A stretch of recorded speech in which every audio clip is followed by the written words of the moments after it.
Hello दोस्तों, math class 0.5 में आपका स्वागत है। इस वीडियो में हम लोग देखेंगे मैथ से संबंधित क्वेश्चन। इसमें प्रॉफिट लॉस को आज क्लास 2 है, प्रॉफिट लॉस से संबंधित क्वेश्चन बताएंगे। तो पार्ट 1 नहीं देखेंगे तो जाकर वीडियो को प्लेलिस्ट में जाकर देख सकते हैं। चलिए पहला क्वेश्चन स्टार्ट करते हैं।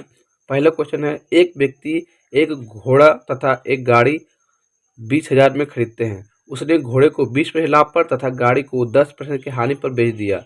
तो इस सौदे में 2% का लाभ हुआ, तो घोड़े के क्रय मूल्य ज्ञात कीजिए। देखिए, घोड़ा तथा कार का कितना में खरीदा? वो लोग खरीदा वो 20,000 में खरीदा।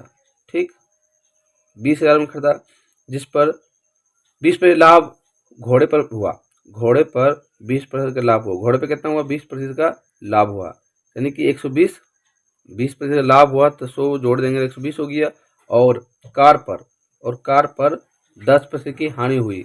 10% की हानि हुई, यानी कि 90 में वो बेचता है। ठीक, 90 रुपये हो गया इसका।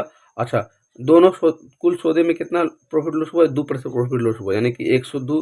ठीक, इसको झिझक करके हम लोग बनाएंगे। ठीक ना, देखिए इसको इस तरह का, इसको घटाएंगे यहाँ लिखेंगे, इसको घटाएंगे यहाँ लिखेंगे। ठीक, यानी कि 102 में -90 घटा के यहाँ लिखना है। ठीक, और 120 में 102 घटा के यहाँ लिखना है। ठीक, इसका रेशियो निकल जाएगा। घोड़े और कार का रेशियो मेरा निकल जाएगा। ठीक ना, तो चलिए 102 में 90 घटाएंगे तो मेरा बच जाएगा 12 बच जाएगा, 12 बचेगा। अनुपात 120 में 102 घटाएंगे, 120 में 102 घटाएंगे तो 18 बचेगा। ठीक, इसको काटते हैं, रेशियो कट जाएगा। 6 दूनी 12, 6 तिया 18, यानी कि ये घोड़े का रेशियो हो गया, ये कार का मेरा रेशियो निकल गया। हम जान रहे हैं कि ये 2 3 5 हो गया, तो 5 का वैल्यू मेरा कितना दिया है? 20,000 दिया है। 5 का वैल्यू मेरा 20,000 दिया है। ठीक है, तो हमसे पूछा है कि घोड़े का क्रय मूल्य क्या होगा। तो घोड़े का क्रय मूल्य यानी कि हमको निकालना है 2 का वैल्यू निकालना है। तो इसको इससे गुना करेंगे, 20,000 से गुना कर दिए और बट्टे 5। ये 5 को इससे काटेंगे तो 4 से कट जाएगा, यानी कि 4,000 मेरे ऊपर में इसे अट जाएगा, यानी 4 दूनी 8,000 इसका आ गया। यानी घोड़े का क्रय मूल्य कितना हो गया? 8,000। बाय द वे अगर पूछ दिया कि आपका ये कार का क्रय मूल्य क्या होगा, तो फिर इसको अब 4 से गुना कर दिए, इसको 4 दिया 12,000 कार का क्रय मूल्य आ जाएगा। ठीक, घोड़े का 8,000 और कार का 12,000 क्रय मूल्य आ गया। ठीक,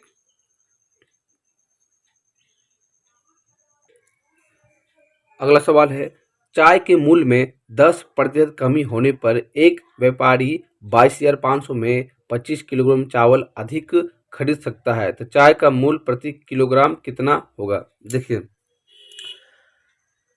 चाय का जो मूल्य है कितना दिया है, यानी कि आर एस कितना दिया है, रुपीज़ कितना दिया है? 22,500 दिया है। ठीक, और ये केजी कितना, क्वांटिटी कितना दिया है? क्वांटिटी दिया है और प्रतिशत दिया है 10% की हानि हो रही है। ठीक ना, 10% की कमी हो रहा है। ठीक, 10% की कमी हो रहा है। जिस तरह अब इस तरह भी क्वेश्चन रहेगा ना, तो आप एक फॉर्मूला बनाइएगा। ठीक ना, यानी कि प्रतिशत, मूल प्रतिशत हमको निकालना है। मूल प्रति किलोग्राम कितना है निकालना है, तो मूल प्रति केजी। देखिए, मूल प्रति किलोग्राम होता है RS, मतलब रुपीज, गुना एक्स जो मेरा प्रतिशत में कमी हुआ है, यानी 10% कमी हुआ है, बटे क्वांटिटी यानी केजी जो दिया है, केजी में कितना केजी है, और गुना 100 जो घटा है 100 प्लस एक्स यानी प्रतिशत। ठीक, तो हम क्या करेंगे, RS रुपये कितना? 22,500 मेरा इसका ये मेरा रुपीज हो गया, और कितना परसेंट कमी हो गया? 10% कमी हो गया। ठीक, बटे कर दिए क्वांटिटी कितना है? क्वांटिटी 25 केजी मेरा क्वांटिटी है, गुना और 10% कमी हुई, यानी 100 में 10 घटाएंगे तो यानी 90 हो गया। ठीक, अब इसको काटिए। अब क्या करते हैं कि इसको 1 0 इसको काट दिए और 25 से उसे काटेंगे, तो 5 5 25 और 5 चौक 20, 5 5 25। ठीक, अच्छा डबल जीरो है तो इसको हम इस तरह कर सकते हैं, हो जाएगा। तो 9 5 45, 5 5 5 कट गए, मैं 100 बच गया, यानी कि मेरा मूल्य प्रति केजी कितना हो गया? 100, मेरा 100 रुपये आ गया। ठीक, ऑप्शन नंबर डी। ठीक, समझ आ गया।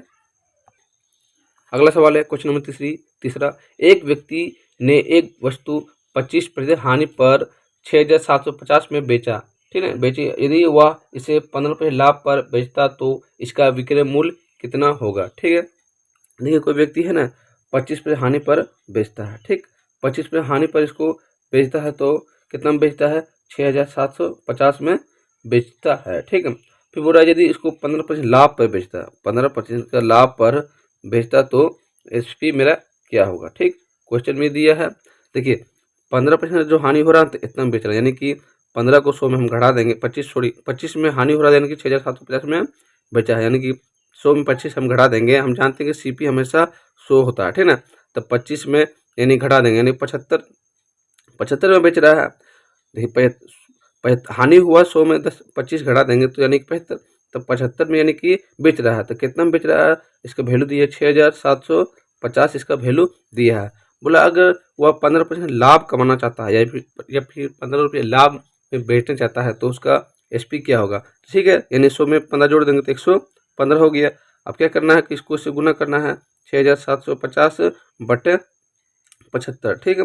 अब इसको काटिए 5 से, तो 5 से इसको 5 से काटते हैं, 5 से काटेंगे इसको, 5 कम 15 75 होता है। अब 5 से कटेंगे तो 5 दूनी 10 और 5 3 15, 23 कट गया। 15 से इसको काटते हैं तो 15 चौक 60, 15 चौक 60, 15 पचे 75, ठीक।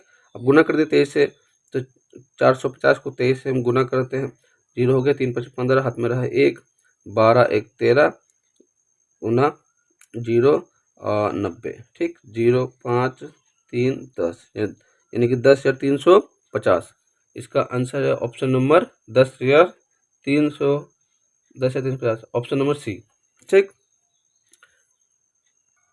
अगला सवाल है, ए किसी वस्तु को 15% लाभ पर बी को बेचा, ठीक, बी इसे 10 में हानि पर सी को बेचा। यदि सी ने इसके लिए 517.50 का भुगतान किया तो एक ने इसे कितने रुपए में खरीदा। देखिए सीपी के यानी कि क्रय मूल्य की बात हो रहा है, यानी बोल रहा है कि ए ने 15% लाभ पर बी को बेचा, ठीक है। अगर हम जान रहे हैं कि ए है 15 रुपये लाभ पर बेचा, यानी इसको बेचा, ये खरीदा, बी खरीदा ए से, कितना में खरीदा, 115 वैल्यू में खरीदा, ठीक। ए है ना कोई भी चीज़ खरीदता है तो 100% पे खरीदता है, तो ए खरीदा 100 पे, अब बेचा कितना 115 बेचा, ठीक है। अब बोल रहा है बी जो है सी को बेचा, कितना में बेचा, तो 10% की हानि पर बेचा, यानी कि 90 में बेचा, और ये खरीदा कितना 100 में, ठीक। ये सीक्वेंस 1 हुआ, ये सीक्वेंस 2 हुआ, ठीक ना। मतलब ए बेच रहा है बी को, तो बी तो खरीद रहा है। अब बी जब बेचता है सी को 90 में, तब बी यानी कि कोई इसका वैल्यू भी तो 100% होगा ना, समझ रहे ना, यानी बी वो किसी अपना वैल्यू कितना 100, तो ये 100 बराबर बी है, ठीक ना। अब बेचता है तो 10% का हानि होता है, ठीक, समझ गए। अब बोल रहा है सी जो है ना 517.50 का भुगतान किया, मतलब सी इसको कितना पेमेंट किया, 517.50 का भुगतान किया, ठीक है। इस तरह सीक्वेंस दे दिया, हम इसको पहले को रेशियो में बदल लेंगे, ठीक है, यानी कि इसको और इसको बराबर करना होगा, ठीक। चलिए बराबर करते हैं, इसको काटिए, 5 है 5 दूनी मतलब 20 पच्चीस 100, और 5 दूनी 10, 5 3 23 पच्चीस 115 हो गया, 1 जीरो इसको काट दिया, यानी 10 हो गया ये, और ये रेशियो लिख रहा है, ठीक ना, ठीक, रेशियो लिख रहा है। अब क्या करेंगे, देखिए ए का रेशियो यहाँ 20, बी का 23, यहाँ बी दिया 10, यहाँ सी दिया 9, देखिए तो इसको बराबर करना होगा। तो बराबर कैसे करेंगे, इसको इससे गुना कर दिए, इसको इससे गुना कर दीजिए, या फिर आप ए बी सी में करके जीरो का फॉर्मूला पर बना सकते हैं, ठीक। तो इसको क्या करेंगे, देखिए इसको हम है ना इसको 10 से गुना कर देंगे, इसको भी 10 से गुना करेंगे, ठीक, मतलब ये इसको 10 से गुना करेंगे तो ये कितना हो गया मेरा 200 हो गया, इससे गुना करेंगे 230 हो गया। अब इसको जैसे कि इसको हम 10 से गुना किए, इसका वाला भाग को इसको यहाँ लाए, तो इसको भी यहाँ ले आएंगे, यानी 23 इसको गुना करेंगे तो 23 को इससे गुना करेंगे, ठीक। ये अलग ग्रुप हो गया, ये अलग ग्रुप हो गया, ठीक ना। तो इसको गुना करेंगे 230, देखिए ये वाला बराबर आ गया ना, हमको बी भी बराबर करना था, ठीक, इसलिए इसको इससे गुना किया, इसको इससे गुना कर दिए, इसको गुना कीजिए, 9 3 27, 50 2, 9 18 2, 18 2 20, यानी 207। अब देखिए इसी का वैल्यू दिया है मेरा, यानी सी जो पेमेंट करता है इसी को इसका वैल्यू के बराबर, ठीक ना, यानी 207 का वैल्यू दिया है मेरा 517.50, ठीक, ये रुपीज हो गया, ठीक ना। ये रेशियो निकाल लिया उसका। तब हो रहा है कि हमको एक ने कितना में खरीदा, तो एक का जो वैल्यू है 100% तो इसको गुना करके हम लाएँ कितना 200, तो 200 का वैल्यू हमको निकालना होगा। ठीक है, तो 200 से गुना कर देते हैं, इसको इससे से गुना करेंगे और बट्टा मेरा ये हो जाएगा 207। इसको पॉइंट को हटा लेते हैं, डबल जीरो आ जाएगा, ये पॉइंट कट गया। देखिए ये पॉइंट हटाए, डबल जीरो आया, ये जीरो कट गया। अब 51750 को हम 207 से भाग देंगे तो 250 आएगा। अब 250 को 200 गुना कर देंगे, 200 को 250 से 2 को गुना करेंगे 250 से तो बराबर 500 मेरा आ जाएगा। यही मेरा आंसर आएगा जो आपका ऑप्शन में है, ऑप्शन नंबर ए। 5वां क्वेश्चन है, बोल रहा है कि एक वस्तु को 1754 में बेचकर उतना ही लाभ प्राप्त होता है जितना उसे 1492 में बेचकर हानि होती है, तो वस्तु का लागत मूल्य क्या हो गया। देखिए कोई वस्तु बेचती है तो मतलब 1755 में बेचकर उसको लाभ हो रहा, तो लाभ हो रहा है। देखिए 1754 में प्रॉफिट हो रहा है बेचने पर, और बोल रहा है कि 1492 में बेचने पर हानि होती है। तो प्रॉफिट बराबर क्या होता है, SP माइनस CP। ठीक, जो बराबर है दोनों का, लॉस और प्रॉफिट बेचने पर। लॉस बराबर क्या होता है, CP माइनस SP। ठीक, यानी कि 1754 में बेच रहा है तो प्रॉफिट हो रहा था। CP हम x मान लेते हैं या फिर CP लिख सकते हैं। ठीक है, CP को x लिखे हैं, और SP कितना, इसमें बोल रहा है कि 1492 में बेच रहे हैं तो उसको लॉस हो रहा है। ठीक, अब क्या कीजिए, इसको कैलकुलेशन कीजिए। हम x को इधर ले आते हैं, या उधर भेज देते हैं, तो ये हो गया। अच्छा, इसको ले आते हैं तो -x। ठीक है, और -1492 इधर करेंगे प्लस है तो माइनस हो गया 1754। ठीक, माइनस प्लस हो गया, -2x हो गया, इसको माइनस कर देंगे तो हो गया 4 2 6 5 9 5 14 मेरा 1 1 8 8 4। अब इसको हम काट देंगे, माइनस में कट गया, दूसरे काटते हैं तो 16 और 23, यानी कि 16 23 इसका CP मेरा आ जाएगा, ऑप्शन नंबर ए। ठीक, थैंक यू।